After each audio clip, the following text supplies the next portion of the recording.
अगले 11 महीने के लिए मुझे कहीं पे भी नौकरी नहीं मिलती है। किसी भी शोरूम में चला जाता था इंटरव्यू देने, कहीं कॉल सेंटर में चला जाता था, आपको कॉम्प्रोमाइजेस करने पड़ेंगे सर, आपके रिश्ते खराब होंगे, हर आदमी आपको अंडरस्टैंड नहीं करेगा, आपको आपके खुद के लोग अंडरस्टैंड नहीं करेंगे कि जिस आदमी ने मुझे क्रिएटिविटी का मतलब समझाया हो, जिसने सही मायनों में मुझे एडिटर बनाया हो, उसको मुझसे नौकरी मांगने की नौबत क्यों पड़ गई भाई। जिसने मेरा इंटरव्यू लिया, मुझे उसका नाम और शक्ल दोनों याद नहीं, लेकिन उस बंदे ने मेरी लाइफ बदल के रख दी। उसने एक ऐसा सवाल पूछा मेरे से जिसका जवाब मेरे पास उस दिन नहीं था, और उसका जवाब ढूंढने के लिए मैं अगले 5 साल तक नहीं सोया।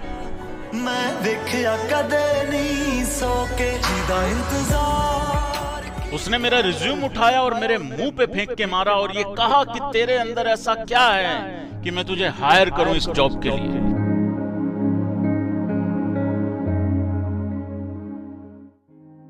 नाइन्टी 90% लोग ऐसे हैं जिन्होंने अपने पैशन को कभी भी कन्वर्ट नहीं होने दिया प्रोफेशन में, क्योंकि वो एक रोग से ग्रस्त थे। उस रोग का नाम था क्या कहेंगे लोग। ये रोग मैंने उस दिन त्याग दिया था जिस दिन मेरे फादर एक्सपायर होते हैं। लोगों के व्यूज और लोगों के रिव्यूज ये कैसे बदलते हैं मैंने अच्छे से झेला है।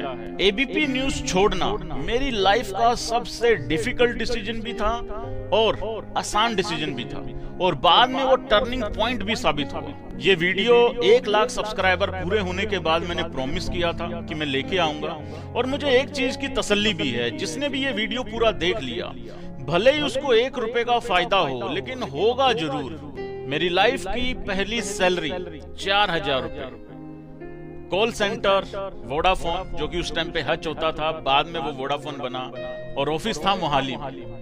मेरे घर से वो ऑफिस करीब करीब पड़ता था 12 या 13 किलोमीटर वन साइड, और मेरे पास साइकिल होता था, जो सिंपल घरों में एटलस के साइकिल होते हैं डंडे वाले, वो वाला मेरे पास साइकिल था। और जिसने चंडीगढ़ से मोहाली में ट्रेवल किया हो, किसी रिक्शा वाले से आप स्पेशली पूछिएगा, वो ज्यादा अच्छे से बताएगा, क्योंकि गाड़ी और स्कूटर पे तो पता नहीं लगता। चंडीगढ़ से जब आप मोहाली जाते हैं तो वो ढलान में, लेकिन जब आप मोहाली से चंडीगढ़ आओगे तो वो थोड़ा सा हाइट पे पड़ता है। तो जब मैं सुबह जा रहा होता था ऑफिस अपने साइकिल से, तो मुझे साला जाने से ज्यादा मुझे शाम को वापस आने की चिंता होती थी। हालांकि मैं अफोर्ड कर सकता था बाइक लेना, मेरे फादर उस टाइम अफोर्ड कर सकते थे बाइक लेना, वो मैंने इसीलिए बाइक नहीं ली उस टाइम पे, क्योंकि मैं देख रहा था कि मैं 1 महीना पहले जॉब कर लूं, पता लगे आपने 30-35 हजार रुपए खर्चवा दिए 4000 की नौकरी के लिए, तो वो कोई लॉजिक नहीं बनता। तो जैसे ही मेरे को पहली सैलरी मिलती है, साथ के साथ मैंने बाइक लिया, तो वो 1 महीने का जो टाइम पीरियड है वो बड़ा यादगार है। और जिन सड़कों पे मैं साइकिल से चला, उन्हीं सड़कों पे मैं बाइक से गया, फिर उसी सड़क पे मैं गाड़ी में गया, क्योंकि मेरा जो रूट था वो सेम ही रहा था, लेकिन व्हीकल बदलते रहे थे, रूट सेम था। लगभग मैंने 6 महीने नौकरी करी वोडाफोन में एज टेलीकॉलर। हमारा काम होता था लोगों को फोन पे धमकी देना कि 2 घंटे के अंदर बिल जमा करा दो, नहीं तो आपका कट जाएगा। कनेक्शन बोलना भूल जाते थे कई बार बीच में। हम 2 टेलीकॉलर थे जिनकी प्रमोशन हुई 6 महीने के अंदर अंदर, एक मैं और एक मेरा दोस्त अमित। हम लोगों को टेलीकॉलर रखा गया था पोस्ट पेड डिपार्टमेंट, बाद में हमें टीम लीडर बना दिया गया प्रीपेड डिपार्टमेंट। अच्छा, वहां पे 2 डिपार्टमेंट थे प्रीपेड में भी। एक में एक पुरानी टीम लीडर थी, उसकी ईगो आसमान पे थी। उसको लगा कि ये कल के आए हुए लौंडे 6 महीने पुराने टेलीकॉलर मेरे बराबर आके बैठेंगे मेरे ऑफिस में। पहले तो हमें 1-1.5 महीना तो हमें रियलाइज ही नहीं हुआ, हम भी ढीठ साला, हमें भी रियलाइज नहीं हुआ कि इसकी ईगो हर्ट हो रही है। भाई साहब, हमने इतनी मौज कराई अपनी टीम की, वो रखती थी डंडा देके। तो अल्टीमेटली हुआ क्या, हमारी एक दिन उससे इतनी नेक्स्ट लेवल की उससे बहस हो गई, उससे लड़ाई हो गई कि वो 28-30 लोग हमारे डिपार्टमेंट वाले, 28-30 लोग उसके डिपार्टमेंट वाले, मैं उसको चिल्लाऊं वो मुझे चिल्लाए, और वो 60 जो डिपार्टमेंट के लोग हैं वो हम दोनों को देख रहे थे बस। और अमित मुझे और उसको बस ऐसे दूर कर रहा था। तो वो इतनी ज्यादा बहस हो गई, और लड़कियों का आपको पता है कि ये बहस में ना 2 मिनट टिक पाती हैं। तगड़े वाली बहस में ये 2 मिनट टिक पाती है, उसके बाद ये रो देती है। तो भाई उसने क्या किया, वो रो के ऊपर भाग गई। ऊपर हमारे एक सर होते थे, ब्रिलियंट सर थे वो, लेकिन वो ब्रिलियंट उस लड़की के लिए थे। उसने बोला, हमें ऊपर बुलाया, कह रहे सॉरी बोलो। हम सख्त लौंडे, हम क्यों बोले? मैंने अमित की तरफ देखा, अमित ने मुझे देखा, फिर हमने दोनों ने उसको देखा जो कह रहा था सॉरी बोलो, और वो रोने वाली वहीं खड़ी है। और हम उस डिपार्टमेंट में खड़े हैं फर्स्ट फ्लोर पे, जहां पे हम टेलीकॉलर थे। तो वो जो नीचे 60 लोग थे वो भी हमें देख रहे हैं ऐसे बाहर निकल के वहां पे ग्राउंड फ्लोर पे, और जो हमारे खुद के जो भाई लोग थे जिनसे हम प्रमोशन लेके ऊपर उठ चुके थे, अब वो भी हमें देख रहे थे। तो इतनी ज्यादा सिचुएशन वहां बिगड़ गई थी। मैंने अमित को कहा, मैंने कहा अमित इधर आ। मैंने कहा मुझे ये था कहीं मैं वहां ऐसे स्टैंड ले जाऊं और अमित ये कहे कि यार भाई तूने ऐसे खाम खा कटवा दिया, यार सॉरी बोल लेते, यार नौकरी ऐसे चली गई, क्योंकि उसने भी नई नई बाइक ली थी। तो मुझे ये था, मैंने कहा यार ये कहीं किस्त ना इसकी फंस जाए। तो मैंने उसको कहा, मैंने कहा हाँ बोल। कह रहा भाई सॉरी तो नहीं मांगेंगे। मैंने कहा भाई बनती भी नहीं है। तो हमने सॉरी नहीं बोला। उसने हमें ऑप्शन दिया था, कह रहे या तो आप 15 मिनट के अंदर सॉरी बोल दो या फिर आप रिजाइन कर दो। तो हम उसको कह के आए, मैं कहा सर मेल दे दो जिस पे रिजाइन भेजना है। हम नीचे गए, हमने रिजाइन किया और हम वहां से जॉब छोड़ के एकदम से निकल गए।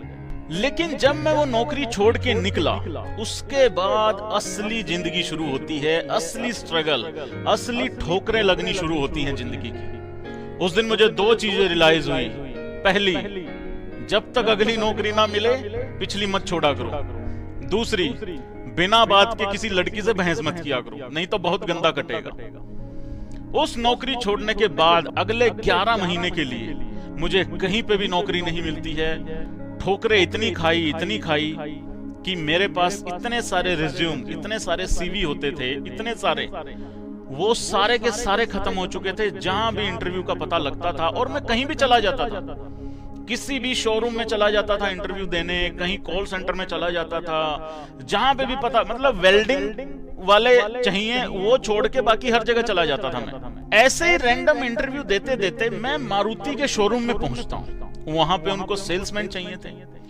जिसने मेरा इंटरव्यू लिया, मुझे उसका नाम और शक्ल दोनों याद नहीं है क्योंकि बहुत साल पहले की बात है, लेकिन उस बंदे ने मेरी लाइफ बदल के रख दी। उसने एक ऐसा सवाल पूछा मेरे से जिसका जवाब मेरे पास उस दिन नहीं था, और उसका जवाब ढूंढने के लिए मैं अगले 5 साल तक नहीं सोया। मैं देखा कदे नहीं सो के इंतजार। उसने मेरा रिज्यूम उठाया और मेरे मुंह पे फेंक के मारा और ये कहा कि तेरे अंदर ऐसा क्या है कि मैं तुझे हायर करूं इस जॉब के लिए। उस दिन जवाब नहीं था, आज है। मैं जैसे तैसे वहां से निकला और मैंने अपने दोस्त को फोन लगाया और वो भी कहीं पे इंटरव्यू देने गया हुआ था। तो ये जो सेम सवाल है, ये मैंने उसको दाग दिया, क्योंकि तुम्हारे साथ अभी अभी इतनी गंदी हुई है थोड़ी देर पहले, अब दूसरे के भी मजे लो। मैंने कहा भाई बता, तेरे अंदर कोई ऐसी क्वालिटी है कि जिसकी वजह से तुझे कोई हायर करेगा? जवाब नहीं था उसके पास। तो मैंने कहा कि भाई आजा, इसका जवाब ढूंढते हैं, क्योंकि ये सवाल बड़ा परेशान करने वाला है। जब ये सारा ड्रामा चल रहा था, उसी दौरान मेरे फादर की तबीयत खराब होती है, उनका ऑपरेशन होता है। रेस्ट उनको करीब करीब 1.5-2 महीने का रेस्ट दिया जाता है और वो गांव में चले जाते हैं। यहाँ पे मैं अकेला रह जाता हूँ और उनकी हाई कोर्ट के अंदर फोटो स्टेट की शॉप थी। उस शॉप पे मेरे को जाना होता है क्योंकि यहाँ मुझे जॉब नहीं मिल रही थी, तो मैं फ्री था तो मैं वहां चला जाता हूँ। तो वो जो नौकरी वोकरी वाला प्लान था वो सारा का सारा अब डिले हो चुका है। ऑलरेडी मुझे ऐसा पर्सनली फील हो रहा था कि मैं ऑलरेडी कम से कम 2-3 साल पीछे जा चुका हूँ, लेट हूँ, और उधर से फादर का ऑपरेशन हो जाता है। फिर 1.5-2 महीने बाद फादर वापस आते हैं, वो अपना काम लग जाते हैं करने। अब मैं वहां से निकलता हूँ। वहां से निकलने के बाद फिर मैं एक ऐसी नौकरी में गया जो मेरी पर्सनैलिटी के बिल्कुल ऑपोजिट थी। सेल्स में पंजाब का एरिया मुझे दिया गया। वो कंपनी पंप बनाती थी। आज तक पंप के नाम पे बस मुझे इतना ही पता था कि टूटी खोलो, पानी लो, पियो, गटको, पिछवाड़ा धो, जो मर्जी करो, निकल लो। भाई साहब वहां पे मुझे क्लाइंट्स को समझाना पड़ता था कि ये 350 फुट नीचे से पानी कैसे लाती है उठा के।